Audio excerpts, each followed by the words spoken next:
Then we're moving on to part 2 of the information processing model. Okay, and storage deals also with part 2 of the Atkinson Shiffrin model, which is short-term memory storage and long-term memory storage. Remember that encoding is when you pay attention and then you rehearse it in hopes of moving it into storage. So in order to get to step 2, you need to do encoding. Okay, now for this, I have some memory tests. So what I want y'all to do for the remainder of the class, we've got about 10 minutes. If you go into Schoology, so I'm going to shift over to, oh, where's my Google Chrome?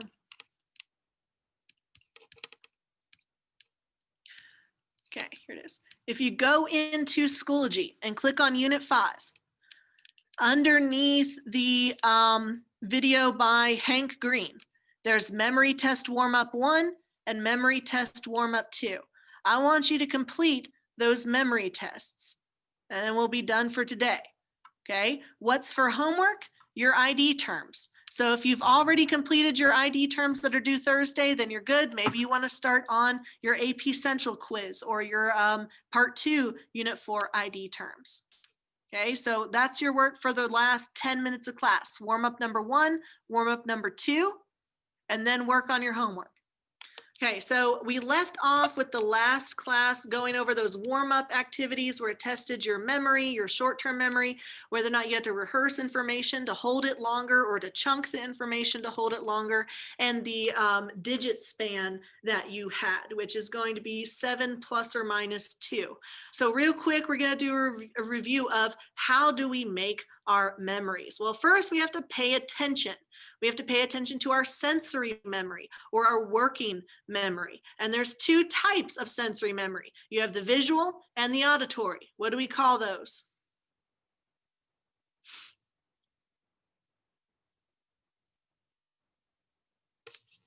Visual and auditory sensory memory.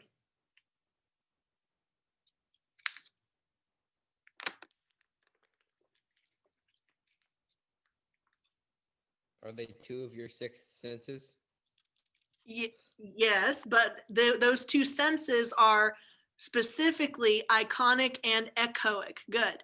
Icon for vision, okay, and echo for sound. Which one lasts longer? Yeah, good, Sam. Echoic. Okay, echoic can last 3 to 4 seconds before it dissipates and disappears.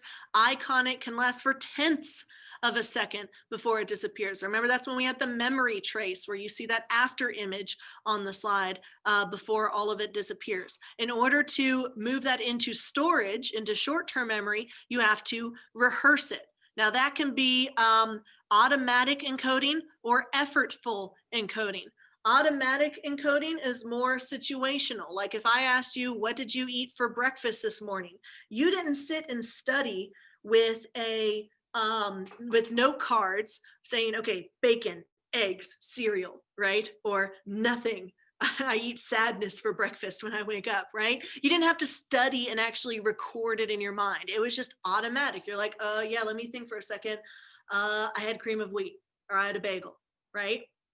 That's automatic, implicit. Effortful encoding is when you actually have to try to remember something. So studying your ID terms, you may use Quizlet, or you may use your term list that you've written out in studying for a quiz. That would be effortful. Okay, and it's through that encoding. You have 2 different encoding senses. You do the initial encoding, and then you encode it again to move it into storage. That is the next step. So we first move it into short-term memory, which is limited to 7 plus or minus 2 digits of information, which we can chunk similar information together to increase our digit span, and then eventually can move into long-term memory, which is potentially limitless. Okay, there are some people who have perfect memory, where they remember everything they've ever seen, said, heard, felt, eaten. Okay, they don't even have to think about it too hard. They're just like, yeah, on November 12th, I did this and I said that and I was wearing this and it was cloudy that day. Okay, so long-term memory is potentially limitless, but for the most part, very few people don't have that kind of memory. That kind of memory would be like a nightmare to me. I already still stay up at night thinking of like, oh, that time I embarrassed myself in 4th grade. Like, what if I had like picture perfect movie style memory? That would not be ideal. Never get anything done. Okay, this video is available in the Schoology page. Remember that asynchronously you should be watching those videos as a review. But let's move on to short-term memory. Remember that George Miller came up with the digit span. How much we can hold in short-term memory at a time, and that is 7 plus or minus 2. 7 minus 2 is 5. 7 plus 2 is 9. Okay, and we can chunk that information. For instance, in our example that we had earlier in the lecture, we had like 12 or 1, 2, 7, 1, 9, 4, 1, 2, 0, 0, 1. Okay, but then after 5 to 9 numbers, except for Anne, y'all forgot the rest of that list. But then we chunked it into 7 dates. Does anyone remember those dates? I've already listed some of them.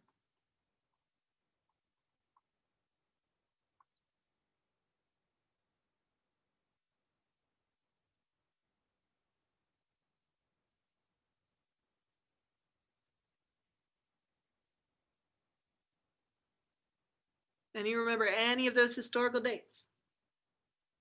Oh, Tucker's like, I got it. Close, 1776. Okay, good. 1492, 1863, 1914, and 1963, I think is the only one I see missing from y'all in the chat. What about eidetic memory? Eidetic memory is that permanent memory, particularly visual memory, where they're able to recall something. Like if they see a picture of the map of the world, they're able to recall that as it is in their brain, like call to consciousness. Like there are some people who, and y'all, a perfect memory isn't a substitute for intelligence, because y'all know that memorization is not the same as being smart, right? So they can memorize all of this information, but applying it is a higher order skill. So it's not like everyone with perfect memory is going to become a nuclear scientist, right?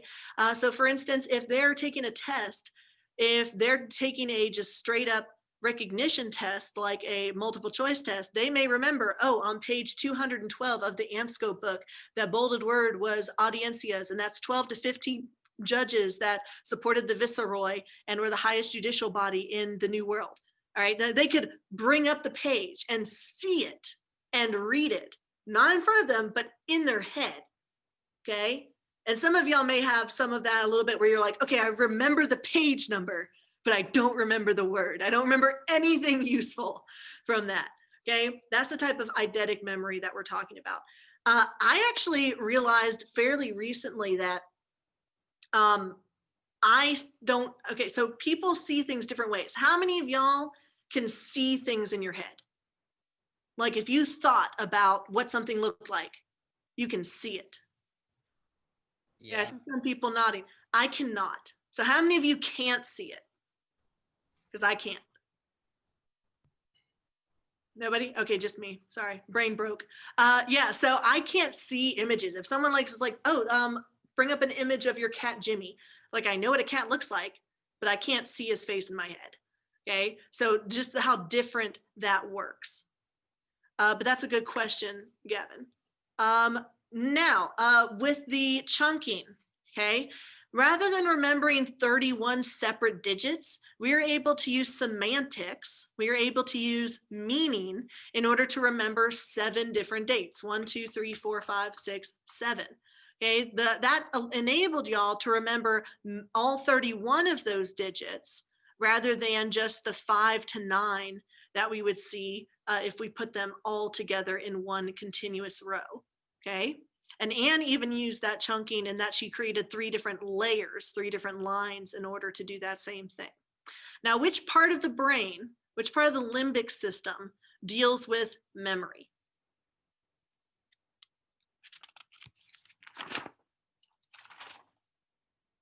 Isn't it the hippocampus? It is the hippocampus. Okay, so y'all, these units in the curriculum build upon each other. You can't talk about the unit on learning with behaviorism without the biological unit. You can't talk about cognitive psychology without knowing about the parts of the brain and the functions of the parts of the brain. Okay, so make sure that you're doing a review of that information as we move forward in the units. Any questions so far? All right. So short-term memory. This is very brief, but it does last longer than sensory memory. Remember, sensory memory can last tenths of a second to a couple of seconds. Short-term memory can last up from anywhere from 30 seconds to 20 minutes. It just depends on how much you're rehearsing it or what are the incentives for keeping that in your memory. Working memory is a part of short-term memory. This is the part that is dealing with immediately what we're paying attention to. And this can hold information longer than a memory trace. Okay, so once the sensory information fades, by using your working memory, you can rehearse the information for up to 30 seconds to keep it in your mind. So let's say, for instance, you get hit by a driver and they drive off, they try to leave the scene. You may start paying attention to what the car looks like or what the license plate is. All right, now are you going to memorize that in order to move it into your long-term memory forever? No.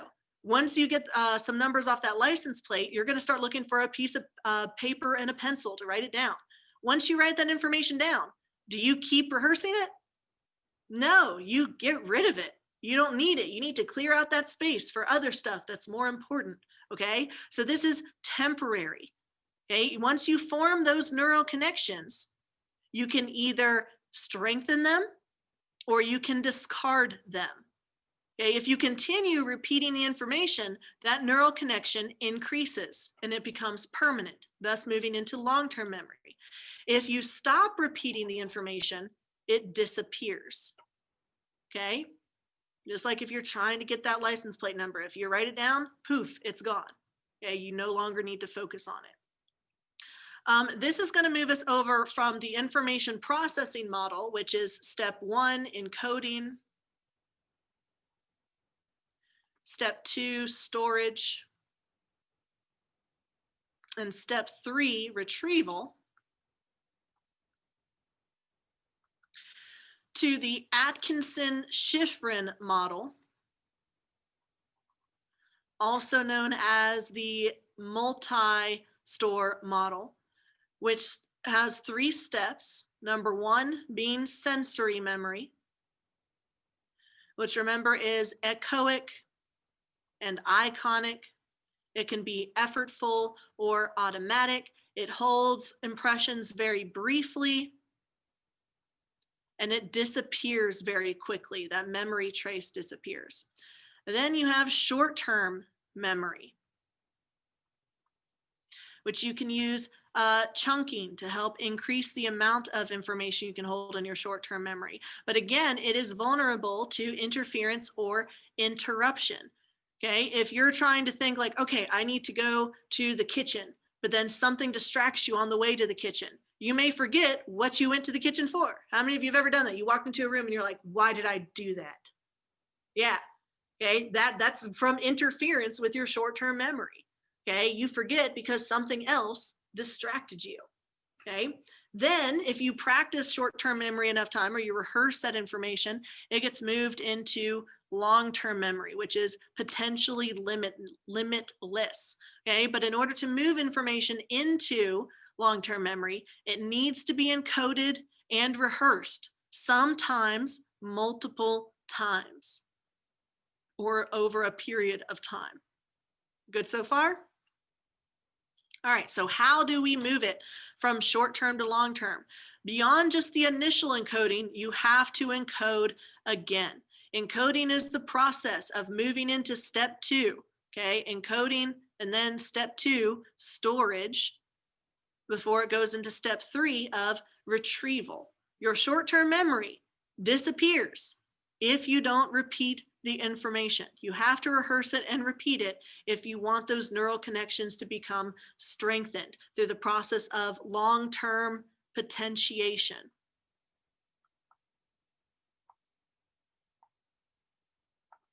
LTP, long-term potentiation. Every time you remember something, that strengthens your neurons, which means that it remembers it faster, okay, and more automatically. Are we good so far? Okay, so if you want to create a stronger memory or remember something better, the best way to do that is to apply semantics. Semantics is when you apply meaning to something, okay, because you're building upon a foundation of neural connections that are already there. Okay, this is similar to where if I want to live in a house, okay, I have some options. Well, no, I'm poor, so I don't, but typically people have options, right? You could build your own house, sim style, okay? But that would involve me buying a plot of land, and then it's gonna take a lot of time for me to build that house, right? I'm not gonna be able to move in after signing the papers. So most people, instead of building a house from scratch on a lot of land, all right, instead they buy a house that's already built. It already has a bathroom, it already has a bedroom, it already has an attic, okay? It already has a basement for you to hide the bodies. So if I want to move in, yeah, Hung Young's like, what? We didn't catch, this is recorded? The TSA agent's like, interesting. So if you move into a house that's already built, you can move in faster. That's all this is when we use semantics. With semantics, you're moving into a house that's already built. You already have neural connections that you're building upon.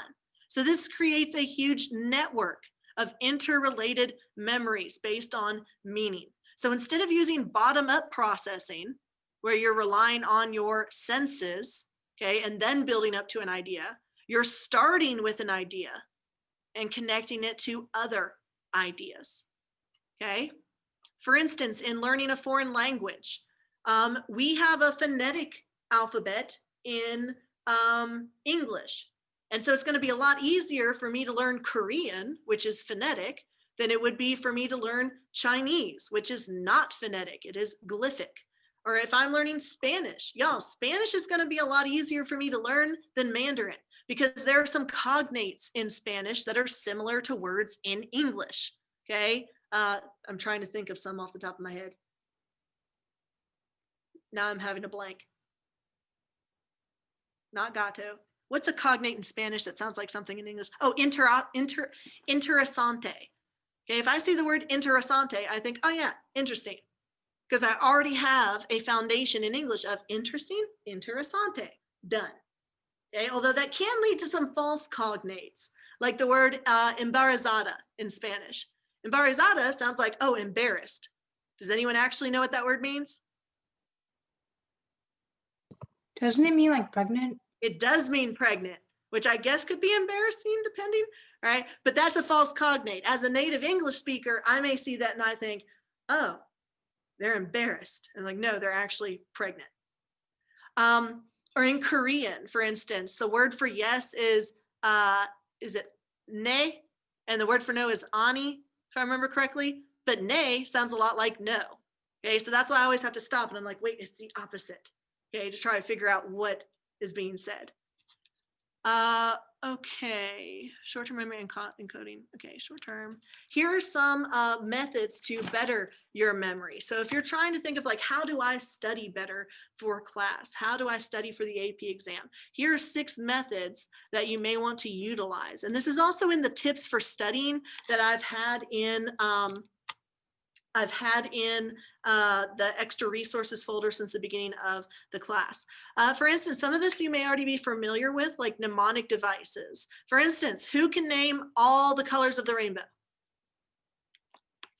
Throw it in the chat.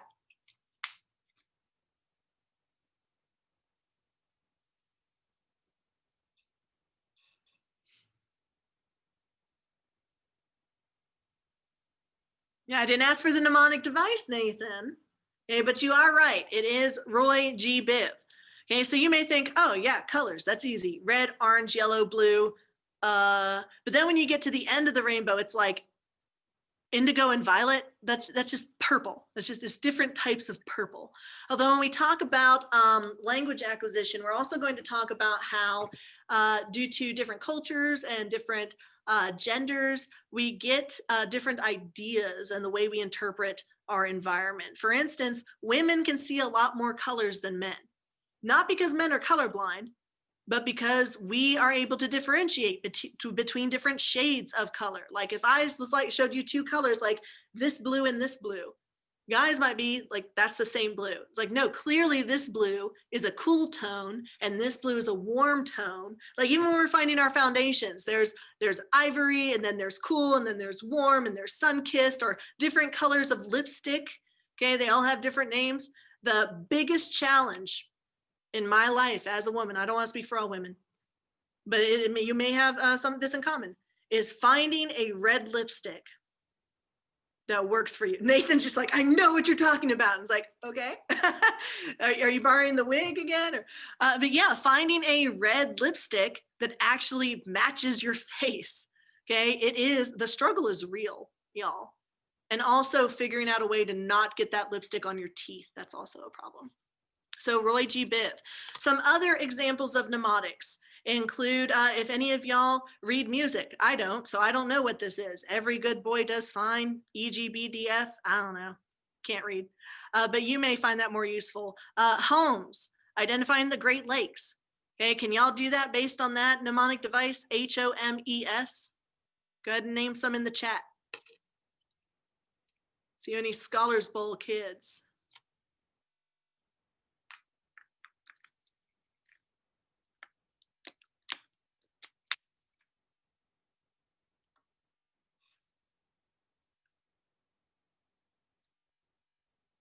No Googling.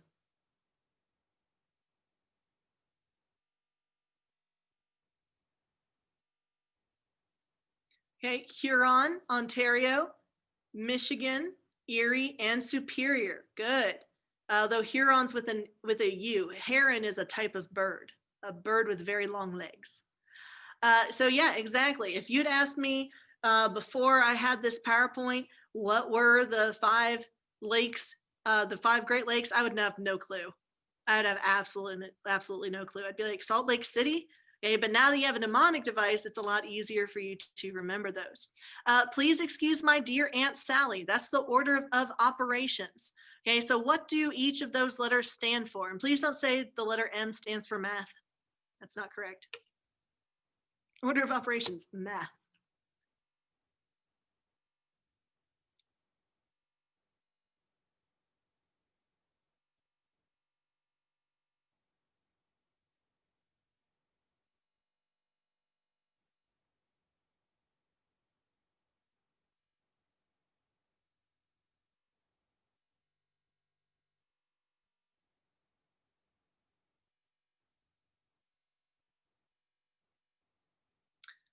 Good. Parentheses, exponents, multiplication, division, addition, and subtraction. And some of y'all may even know some mnemonic devices for the planets, okay? Although they took out Pluto, last I heard. That was like the biggest conflict of my generation, where everyone was like fighting over whether Pluto was or wasn't a planet. And also the Oxford comma. In this house, we use the Oxford comma, okay? I don't know about y'all in your book, but here we use Oxford comma. All right, so mnemonics, you apply meaning to an acronym in order to help you remember some information. Okay, rehearsal. This is the most common way to build your memory. This is great, especially if you're just doing basic memorization rather than elaborate rehearsal, okay? But with rehearsal, you have to repeat it multiple times, and it's a lot more effective if you do it over an extended period of time rather than cramming it all to the end. Okay, so distributed practice is better than cramming because it means that you're building those neural connections over a longer period of time, which makes them stronger. Okay, so cramming the night before a test, y'all may already know this, not as effective. Rather than staying up until 3 in the morning cramming for chemistry, it might be better if you just study 15 minutes a day. Okay, kind of like with y'all's membeing practice for vocabulary. Just do a little bit of a day instead of doing 2 hours at once. Okay, so there is scientific evidence that distributed practice is much, much better than simply cramming the night before. But y'all are like, yeah, and y'all been telling me not to plagiarize for years, and look how well that went. Or no, not plagiarize, sorry, procrastinate for years, and look how well that left. But actually, we just get better and better at procrastinating. It's like, yeah, we know it's bad, but we just keep getting away with it. So it's the rush. I'm a LAMP student, I need a challenge. It's like, yeah, I'm gonna procrastinate, so I have a D until finals. And then that challenge brings me up to a C. All right, chunking. Chunking, like we said before, increases your digit span. You group things that are alike together so that you can hold more information in your head, okay? So the easiest example of that is through phone numbers, okay? Phone numbers are 10 digits long, but do we just remember 10 digits altogether? No, we have an area code, and then we have the first 3 digits, and then we have the last 4 digits. Same thing with your social security number. You break it up into 3 parts. Because remember, with 7 plus or minus 2, 10 is beyond 5 to 9. Okay, so it's more difficult for us to remember a number like this. But 3 does fall within that minimum number of at least 5, maximum 9. It's much easier for us to remember 3 things. Okay, however, you'll see that in chunking, there is something called the serial position effect. And this is when you try to remember a list of anything. You're much more likely to remember the beginning of a list and the end of a list. And the middle gets a little bit more fuzzy. Some of y'all may have noticed this if you're studying for your vocabulary terms, especially if you just wrote them out on a sheet of paper. If you mix them up with index cards, this kind of undoes the serial position effect. But if you're just studying it from a piece of paper, then you're a lot more likely to remember like the first 10 terms and then the last 10 terms, and the terms in the middle, they're kind of a Russian roulette, right? And so in order to undermine that serial position effect of the primary effect and the recency effect is to mix up the ID terms. Okay, same thing where if you're studying for a test, you remember the first part of the unit and the last part of the unit really well, the first thing you learned and the most recent thing you learned, but the stuff in the middle gets kind of lost. Okay, are we good so far? So we've covered mnemonics, we've covered rehearsal, we've covered chunking. Number 4, the method of loci. When you think loci, think place or location. Okay, so using location in order to build your memory. Those of you who have ever watched the Sherlock Holmes BBC with Benedict Cabbage Patch Dolls, he uses a memory palace in order to remember things and to shift through information. So for instance, this is building a fictional cognitive map in your head. So if you take the blueprint of your house in order to help you write an essay or to remember the presidents, for instance, the first president could be the front door, George Washington. Then you open the door and you go into the hallway, John Adams. Then you see the side table next to the couch in the living room. That's Thomas Jefferson. Okay, so you're using location in order to build upon or apply meaning to neural connections that already exist and are entrenched in your brain in order to better remember that information. Now, I'm not a particular fan of this method of memory because it's never really helped me much because I don't see things in my head, okay? But if it works for you, then by all means, make it visual. Are we good on that? Okay, our 5th method is the most effective method, semantics.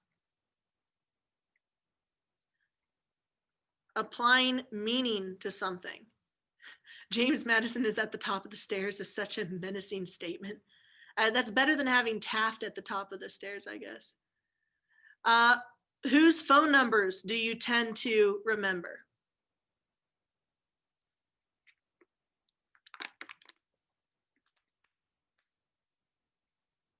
Your mom's phone number, okay? That's because your mom is meaningful to you. You're more likely to remember things if they have higher meaning. So I remember my guardian's phone number. I know my phone number. Y'all may remember your grandparents or your sisters or your brothers or your bestest friends. Okay, back in my day, we didn't have contact books or cell phones. right? I got my first cell phone when I was 16 and it flipped, right? I had to text with numbers. Some of y'all are laughing too hard at that. I moisturized really well. So I would have to remember people's numbers, my mom's home number, the landline, back when we had landlines, my mom's work number, all of that information had to be stored up here. Nowadays, y'all don't have to. You just put it in the contact book and you just forget it because it's always accessible. Even when you buy a new phone, they can transfer that information over. Okay. And so y'all are more likely to displace that information. Okay. Displacing is when you empty your short-term memory. The old stuff gets deleted because you have more important information to remember. So for instance, your 8th grade year, you had a locker. Yeah, you don't have lockers here, but your 8th grade year, you had a locker combination and you would learn it really well. You would learn it so well that you didn't have to think of the numbers. You would just turn the dial, right? But do you remember your 8th grade locker combination now as 11th and 12th graders? Nathan's like, bet I got it. Okay. No, you can't, or most of you can't, right? Maybe Ann does, because it's not as useful to you anymore. Nathan, you just made up numbers. No, you serious? All right, I believe you. What was I saying? You displace that information because it's no longer useful to you. You haven't had to use that locker combination in 4 years, and so it's gone. Or if you move, you may have a different zip code, so you forget what the old one was, and now you have the new one. Okay, Gavin, I can't type the ways into the chat yet because we're going to do something with it later. Okay, but I will let you know what they are in the end.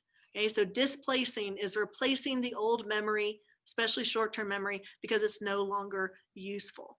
The last method is to make it rhythmic.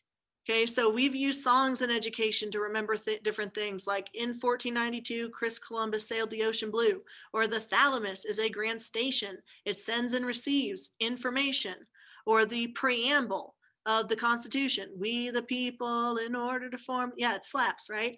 Somebody else singing along at home. So with that, if you apply a rhythm to something, okay, or a song to something, that can more effectively help you remember information, especially as with sensory memory, echoic memory lasts longer than iconic memory, okay? So what I want us to do now is I want you to, without looking at your notes, remember the 6 methods that we just covered. Nathan's like the entire Hamilton album. What did I miss? I turned on the news yesterday at like 1 o'clock. I couldn't work the rest of the day. I was just watching the news. I was like, what's happening now? So the 6 different strategies, go ahead and name them in the chat. Nathan, I've also got the Hamilton remix. Yeah, they got a remix. Remix of what you talking? They got the Hamilton songs and they have a remix album where they have like I think Ashanti and Jimmy Fallon. Like they have other famous people doing covers. Who's it that sang the sad song? Like Jessica Simpson? They had a bunch of, look up the Hamilton remix. I may be able to send it to you if I've got it in my Google Drive. Please. All right, so in the chat, I see mnemonics, rehearsal, chunking, method of loci, rhythm. Okay, well, method of loci I gave y'all. All right, so the first one was mnemonics. Easy to remember, right? Because it was the very first one that we covered. The last one that we covered was make it rhythmic. Easy to remember because we had just covered it, okay? But the stuff in the middle, little bit more difficult to remember. Rehearsal, chunking,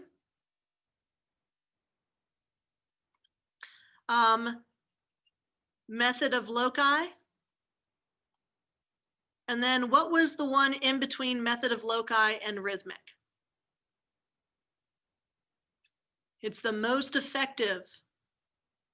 Semantics, good.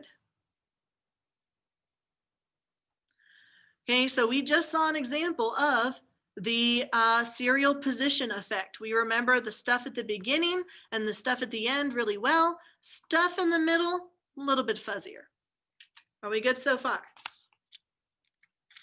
Okay. So we have covered part one of the information processing model, the encoding, the paying attention, then the rehearsing of that information. Also part two, storage with short-term memory. Okay, now we're going to move into retrieval. Specifically, we're going to cover long-term memory, what it is and how do we build upon it. Okay, so real quick as a review for how memory is made. First, we pay attention. Step one, sensory. Then we encode that information. Step two. And that's where we get into storage. Step three with retrieval with short-term versus long-term memory. So we have sensory, then short-term, then long-term. How do we process that information? We encode it, we rehearse it, and store it, and then we retrieve it. Okay, until we get to the relatively permanent form of memory with long-term memory. Are we good so far? All right, so here's the question. Is long-term memory like an attic? In the book form of Sherlock Holmes, not the TV series, Sherlock Holmes, the character, is quoted as saying, "I consider that a man's brain is like a little empty attic, and you have to stock it with such furniture as you choose. It is a mistake to think that that little room has elastic walls and can distend to any extent. Depend upon it, there comes a time when for every addition of knowledge, you forget something you knew before." Based on what we've covered so far, does displacement happen in long-term memory? Is this true or false?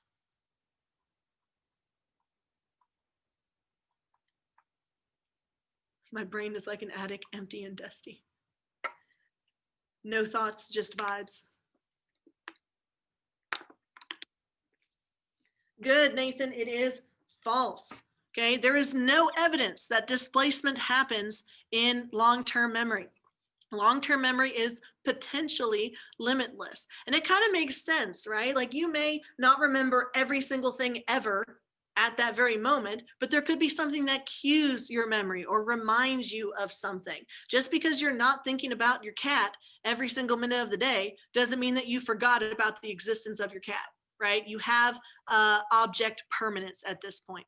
But there are some people who we can study as having permanent memory, permanent long-term memory of everything they ever experience. Okay, so I would highly recommend watching this 60 minutes video that's posted in Schoology about this exact topic. Okay, so how does long-term storage occur? Well, first we go through long-term potentiation, shortened to LTP. Okay, this is when we strengthen the connections between neurons through repetition, through rehearsal. When we first encode something, neurons start connecting, and that connection can either be strengthened or it can dissipate depending on what we do with the information. Okay, this process is automatic sometimes. Okay, like through association. If you are asked, what did you eat for breakfast? Okay, well, it was morning. What was I doing this morning? What were the steps after I got out of bed? Okay, that is automatic encoding. And then we also learn through association, through applying semantics. We tie this thing to another thing. Okay, after that association occurs, after learning occurs, okay, the neurons get better and better at firing.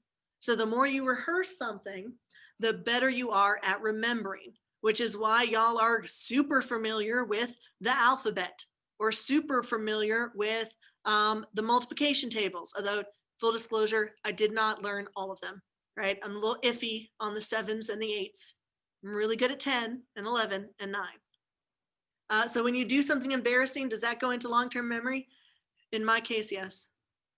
Every embarrassing thing I've ever done, cataloged and played like a movie as I try to go to sleep. No one else does that? Okay.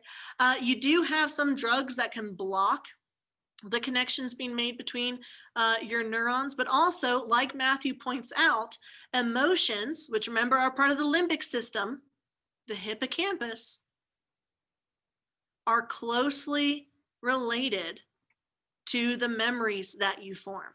Okay, strong emotions make strong memories.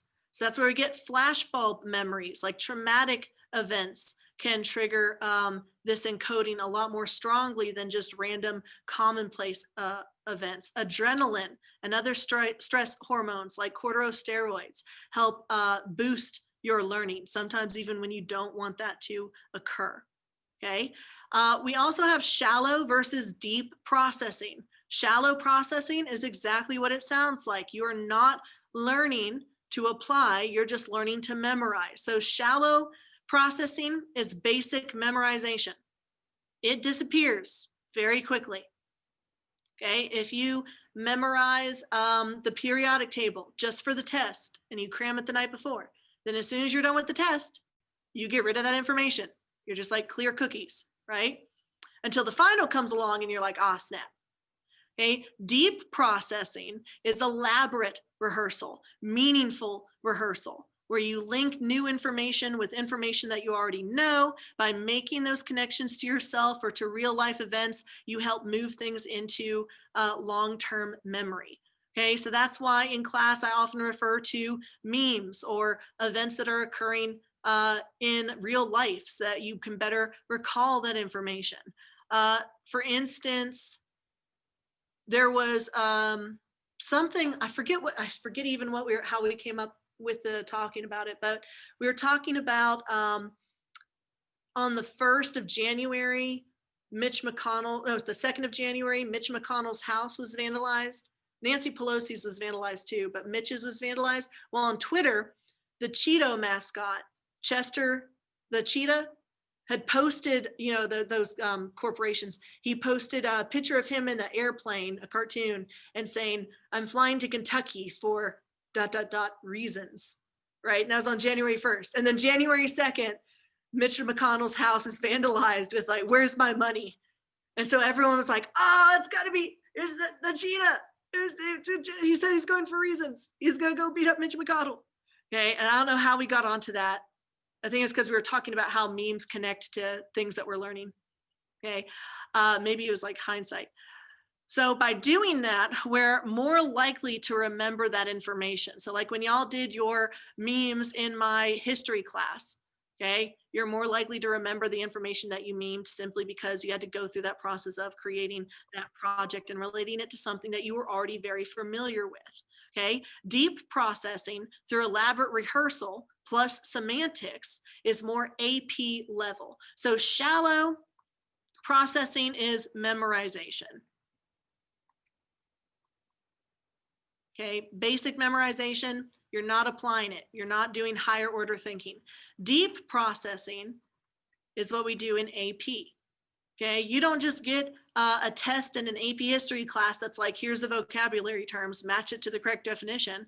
You have to apply historical thinking skills like causation and continuity and change and contextualization and comparison. Okay, you have to write an essay about what were the positive and the negative effects of the Columbian Exchange on the Native American demographics.